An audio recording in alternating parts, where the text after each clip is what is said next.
अरे साला बुढ़ावा गिर गिले। अरे चल चल चल चल जल्दी दौड़ दौड़ दौड़ दौड़।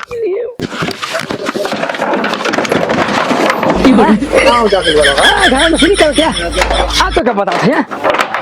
अब दिन भर ससुरा घर में घुरू तू ये क्या करता बाबू? हम का करते हैं तो हम लोग को दिमाग से हमारे काम नहीं करत का करी दिमाग काम नहीं करो। हाँ ये अलगे काम करावता तू अलगे काम करावता वो अलगे काम करावता हम तो करी का एक क्या लिए हमरा के ले जाके पानी में फेंक दबो ना ये वाले बढ़िया हम करी क्या हम तो जियले अधिकार बा घरवा में जियले अधिकार बा कौन घर में कौन तू जा बाबूजी ना रहता तो तारा के बहुत हम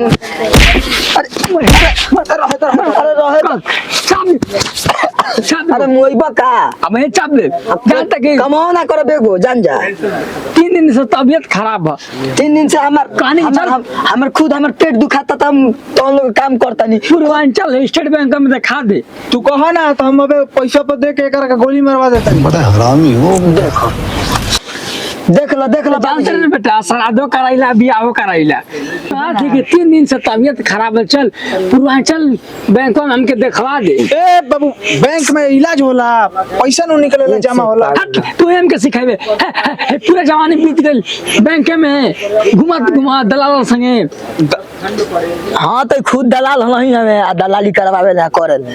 हम जानत नहीं कि हम जाता आराम करे ठीक है तबीयत सही है ना तुम जा सब खसिया के बांध दिए रे दोनों मिलके खसिया के बांध दिया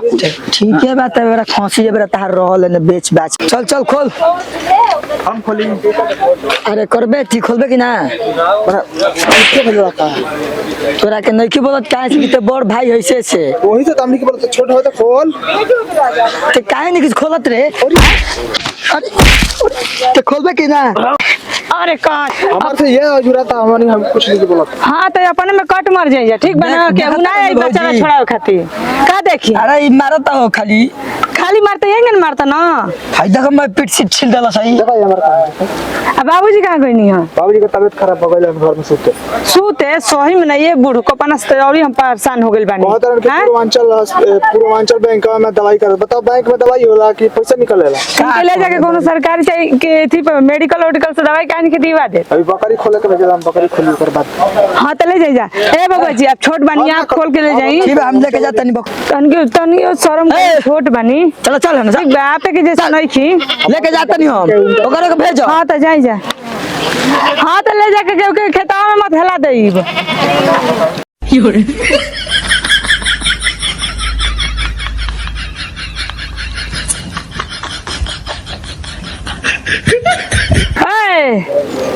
बाजी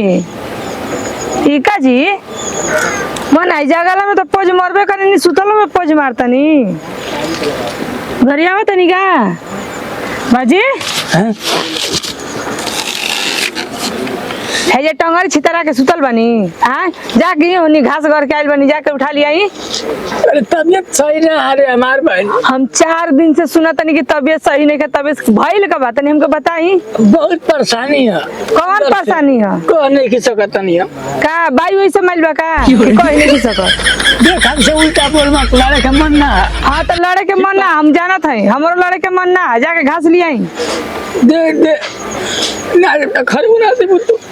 के यो उम्मीद में रानी है का कि कोनो काम ना करत रहो कि हम खाना दे घास लेके आई ना तो साज के खाना ना मिले वाला बना हां तो दे हम जाई दे का दे हम कहां तक तबीयत खराब है पूर्वांचल बैंक में चल देखवा दे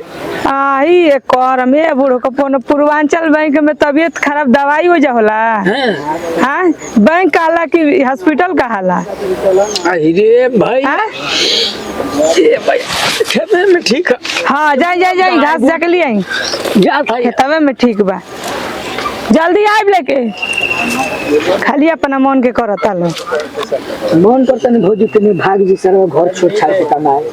कहां जाई भाई सर का कौन मन करे मारे खाली अरे मारा मारी ना बहुत अच्छी करेला भौजी बहुत अच्छा चुप रही बहुत मारेला सारा बा सुनी जी बाबा जी यही से सर मन कर अरे बस रहे दी अपन छोट घोगी बो डेरवावन हो जाता नहीं तनी सुख में अपन बीत नहीं की देखो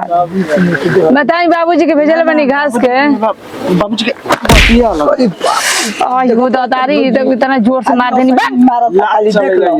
ला चले रो चप्पल उठा के मार देनी हां तो हम जाते नहीं अरे ना बैठी बैठी करे के कर हम बैठ बैठ आराम से बैठ सुनते बैठी सुनी ना बाबूजी के भेजल बनी है तो ना हम बाटे गोल बनी के घास लिया जाए ले ले घसिया का कहनी है कि हम जाते हैं दवाई के लिए गाड़ी है तले तू भेज दो उनका का घास लिया है आई हम कहाँ भेजनी वो अपनी मने उठ के कोई नहीं है हम कुछ ना कहनी है आ कहत रहनी कि तबीयत तो खराब बाटे हमार उस बेरा ही से 6 वाली चली गेल है बोतल लेके ए बारी का घास ले आवे भेजल लोग तो हम लोग का बुद्धि ना होई जाई जाई जाई ले ले जाई आ सुनी बबुआ जी ना मारल जाला भैया ना हम अरे मैं घर के सरवा कुछ हम ही भेज देनी भौजी देखत तो बाबू जी को कहता है तू हां तो कोनो कहल ना कर तो कुफुदे ना कहाई बताबो हां तनी क्यों घर के काला में बानी बानी ना तार का करत है का कहत कौन ना करिला हम कामन ची करत नहीं हमके तो ये नहीं के समझ में आवत बताबो कॉल करती तेरे चप्पल से सही पिटाई मारता ऊ बुढ़वा सही मारता क्यों नहीं क्या हमरा के मारत हां जा के ना हाली हम धूर माटी लागल बा कपार में ठीक है हम जाते हैं ई दोनों जना से हम एकदम में परेशान बनी हां बुढ़ाऊ बनन तो आज कहत ना 4 दिन से की तबीयत खराब बा तबीयत जब सुनो तब खाली उनका तबीयत खराब रहता हां ई बुढ़ावा मुंह तो नहीं के मर जाइत ना तो कुल करके खत्म हो जाई मुंह आ गया बुढ़ापा में मुंह आ गया ससुर हमरा के जिए ना दिया देखनी कम काट करा लिया अकेला का साहू बाबा ए मारे तू तो हरामी है मरत नहीं कोई इधर से पीछे लागल हवा तू तो आए तो पीछे पीछे बढ़ रहा था इतना काहे घटत तला बुढ़ापा में आए काहे घटत तला बुढ़ापा में ये भैयन के मनावा हो ना तो बोला लाके पैसा पे बुलाई हम ए मर्दे बुढ़ापा में इतना खटल जला आई सीमा भैया मार दियो सन सीमा में तो चिंता ना हमके बुला के हमर दे ना दिया हम सही ना मरता नहीं जा हां आए हां ए मेरे तबीयत बहुत खराब हो कहने चलो पूर्वांचल बैंकों में देखवा दस तो ना देखो लिया अरे हम देखो ले काहे ना देखइयो सन को अब तब तो देखइ जल अपना काम कर लो भैया चल चल छोड़ बुढ़ावा के आराम से जा अरे खनी के मुंह आ दिया ये साला बुढ़ावा गिर गिले चल जल्दी दौड़ टाटा गुड बाय गया ए बाबा बाबा रे बुढ़ावा मर गिल का हो ए बाबा का भेलो सांस चलता अरे बुढ़ावा जिंदा अरे जो बच्चा जो घरे से बुला लिए जो ए बाबा उठाओ भेलो ए खावा हो इनके कहत रहनी ना कि जाके ले आई कहां बाबूआ कहां गिरल बनी हां कहां गिरल बनी और एकदम ई तो परेशान कर देले बनी बताओ दादा बाबूजी का काम होई आई हो दादा बाजी पता ना बोझ लेके बाबूजी बाबूजी अरे उठाई जी बाबा जी ले चली दवाई लेके उठाओ इनका का उठाओ अरे इधर पूर्वांचल बैंक ना हो बाबूजी हॉस्पिटल है तो मुई ना बुढ़ा तले हमनी के परेशान करी रुका वहीं से तना जल्दी उठाओ उठाई जी बाबूजी